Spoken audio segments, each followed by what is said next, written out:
আমরা বলতে চাই, ছাত্র দলের সন্ত্রাসীদের যদি লাগাম না ধরা হয়, বিএনপি তার টোকাই বাহিনীর লাগাম না ধরে, আমরা প্রতিরোধ করে তুললে কোনো ক্যাম্পাসে 10 মিনিটও দাঁড়াতে পারবে না। আজ আমরা বলতে চাই, গতকাল যারা ক্যাম্পাসে হামলা করেছে এরা একটাও কোনো ছাত্র না, এগুলো সব ছাত্র সন্ত্রাসী টোকাই। ক্যাম্পাসে যাদেরকে তোমরা নিয়ে এসেছো, যাদেরকে দিয়ে ক্যাম্পাসে তোমরা কমিটি দিয়েছো, এদের ছাত্র জীবন শেষ হয়েছে 15-20 বছর আগে। তাদের সন্তানরাও এখন ছাত্র দল করার বয়স হারিয়েছে। এই আদু ভাইদের দিয়ে ক্যাম্পাসের নির্বাচিত প্রতিনিধিদের গায়ে তোমরা হাত তুলেছো। নারায়ণগঞ্জ থেকে, কেরানীগঞ্জ থেকে ভাড়া করা টোকাই জঙ্গিদেরকে তোমরা নিয়ে এসেছো। সশস্ত্র হামলার চিত্র আমরা দেখেছি বেগম রোকেয়া বিশ্ববিদ্যালয়, জগন্নাথ বিশ্ববিদ্যালয়, ঢাকা কলেজ, ঢাকা আলিয়ার মতো জায়গাগুলোতে। গতকাল কাপুরুষের মতো ভাতের বেলায় ঘুমন্ত ছাত্রদের উপর, ঢাকা গ্রাফিক্স আর্টস কলেজের সাধারণ শিক্ষার্থীদের উপর তারা বর্বরোচিত হামলা করেছে। ক্যাম্পাসের হল দখল করেছে। তেজগাঁও কলেজের সাকিবকে মাদক কাণ্ডের সাথে জড়িত থাকার কারণে ছাত্র দলের বিরোধিতা করায় সাকিবকে তারা নৃশংসভাবে হত্যা করেছে। মাদকের বিরোধিতা করায় ঠাকুরগাঁয়ের হত্যাকাণ্ডের ঘটনা ঘটেছে। আমরা বলতে চাই, ইসলামী ছাত্র শিবির সহনশীলতার পরিচয় দিচ্ছে। বারবার আমরা বলার চেষ্টা করছি তাদের কেন্দ্রীয় নেতৃবৃন্দকে, আমরা ক্যাম্পাসকে শান্ত রাখতে চাই। পূর্বের সেই ফ্যাসিবাদী বন্দোবস্ত ফিরিয়ে আর আনতে চাই না। অবস্থা দৃষ্টে মনে হচ্ছে তারা ক্যাম্পাসগুলোতে আবার হল দখল, গণরুম, গেস্টরুম কালচার ফিরিয়ে আনতে চায়। কুমিল্লা বিশ্ববিদ্যালয়ে তারা গণরুম করেছে।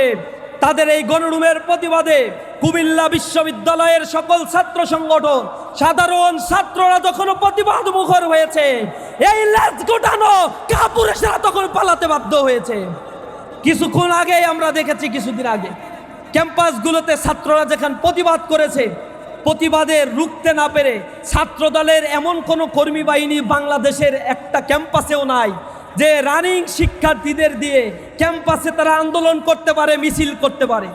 ঢাকা বিশ্ববিদ্যালয়ে তারা মিছিল করে। প্রতিটা মিছিলে বাইরে থেকে লোক নিয়ে এসে, ভাড়া করা টোকাইদের নিয়ে এসে, অছাত্রদের নিয়ে এসে, আদু ভাইদেরকে নিয়ে এসে এই ক্যাম্পাসগুলোকে তারা উত্তপ্ত করার চেষ্টা করছে।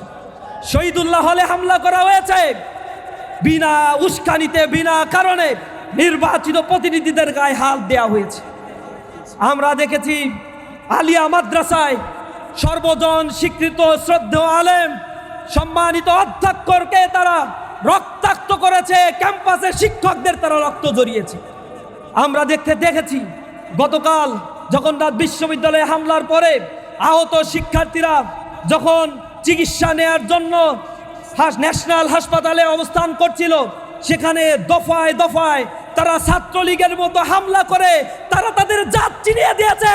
এরা কোনো ছাত্র সংগঠন না, এরা চিহ্নিত সন্ত্রাসী। আমরা আজকে যেটি নিয়ে কথা বলার কথা ছিল, জুলাই বিপ্লবের 2য় বর্ষপূর্তি উপলক্ষে গণহত্যার বিচার, জুলাই সনদের পূর্ণাঙ্গ বাস্তবায়নের দাবি নিয়ে আমাদের এখানে দাঁড়ানোর কথা ছিল। কিন্তু অত্যন্ত পরিতাপের বিষয়, আমরা দেখেছি জুলাই বিপ্লবের সবচেয়ে বেশি বেনিফিশিয়ারি, সুবিধাভোগী বিএনপি ক্ষমতায় আসার পরেও গণহত্যার বিচার এখনো পর্যন্ত দীর্ঘসূত্রিতায় ফেলে দিয়েছে। 2 বছর অতিক্রান্ত হওয়ার পরেও মাত্র 6টি মামলার রায় ঘোষণা করা হয়েছে। কোনো মামলার রায় কার্যকর তারা করতে পারে নাই। বরঞ্চ তাদের এই দুরভিসন্ধি, তাদের এই আতাত, বর্তমান সরকারের সাথে আওয়ামী লীগের এই আতাতকে ঢেকে দেওয়ার জন্য, তাদের লাগামহীন দ্রব্যমূল্যের ঊর্ধ্বগতি, সন্ত্রাস, চাঁদাবাজিকে ঢেকে দেওয়ার জন্য ক্যাম্পাসগুলোকে অস্থিতিশীল করার পায়তারা তারা করেছে। আমরা বলতে চাই, পরিষ্কার ঘোষণা করছে, ছাত্রলীগ এভাবে মাস্তানি করে অস্ত্র নিয়ে গতকালের আলিয়া মাদ্রাসা দখলের মতো হেলমেট পরে পুলিশ প্রোটেকশনে এসেছিল। কোন শিক্ষাঙ্গনে তারা যেমন টিকতে পারে নাই, ছাত্র দলের অবিলম্ব নস্যাৎ হবে, কোথাও তাদের ঠাঁই হবে না ইনশাআল্লাহ। স্বরাষ্ট্রমন্ত্রীকে বলতে চাই, সুন্দর কথা বলেছেন, পুলিশ কোনো গোষ্ঠী বা দলের লাঠিয়াল বাহিনী নয়। আপনি কি যা বলেন তার উল্টো করার জন্য বলেন? না হয় গতকাল কেন পুলিশ প্রোটেকশনে ছাত্র শিবিরের উপর হামলা হয়েছে, ছাত্র দলের লাঠিয়াল বাহিনী হিসাবে ব্যবহৃত হয়েছে। সত্যি যদি একথা মিন করেন, এদেরকে আপনি গ্রেফতার করে জেলে পাঠান, শিক্ষাঙ্গনকে শান্তিতে চলতে দেন। শেষ কথা বলতে চাই, তারেক রহমান সাহেব প্রধানমন্ত্রী গতকাল মিডিয়ার সামনে এসে বলেছেন, শহীদের রক্তে গড়া ফ্যাসিবাদ বিরোধী ঐক্য যে কোনো মূল্যে আমরা অটুটে রাখব। মাননীয় প্রধানমন্ত্রী, যদি জাতীয় ঐক্য ফ্যাসিবাদ বিরোধী ঐক্য রক্ষা করতে হয়, তাহলে জুলাই সনদ গণভোটের ভিত্তিতে বাস্তবায়ন করতে হবে।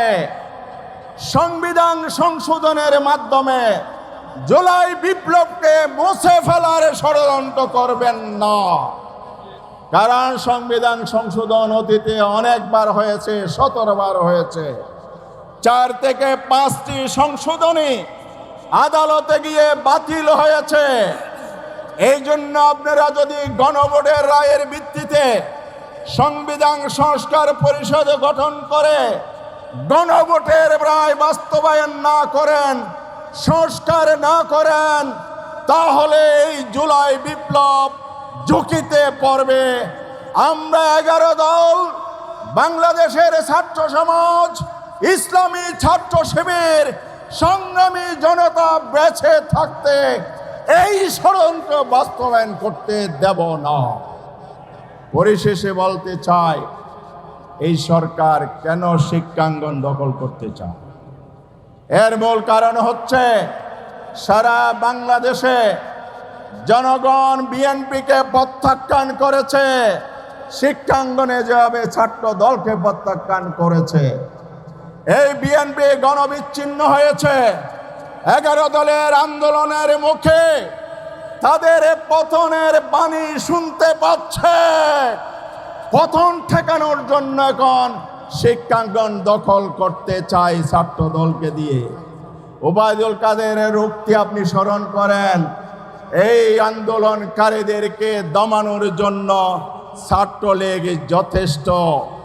সেদিন 5ই আগস্ট রাজপথে কি ছাত্রদল খুঁজে পাওয়া গিয়েছিল? আজকে ঘোষণা করতে চাই, ছাত্র শিবির, 11 দল, ছাত্র জনতা ঐক্যবদ্ধভাবে তোমাদের এই সন্ত্রাসী অপকর্মকে মুছে দেবে, প্রতিরোধ করবে। প্রয়োজনে আবার আমরা রাজপথে রক্তে জুলাইকে ধারণ করে জীবন বাজি রেখে আন্দোলনে নামব। সেদিন 5 বছর ক্ষমতার স্বপ্ন নয়, 5 মাসও টিকে থাকতে পারবেন না ইনশাআল্লাহ।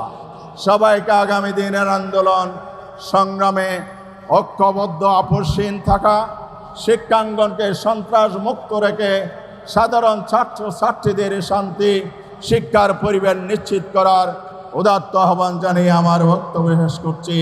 সবাইকে ধন্যবাদ। ইসলামী ছাত্র শিবির জিন্দাবাদ, বাংলাদেশ জিন্দাবাদ। আসসালামু আলাইকুম ওয়া রাহমাতুল্লাহি ওয়া বারাকাতুহু।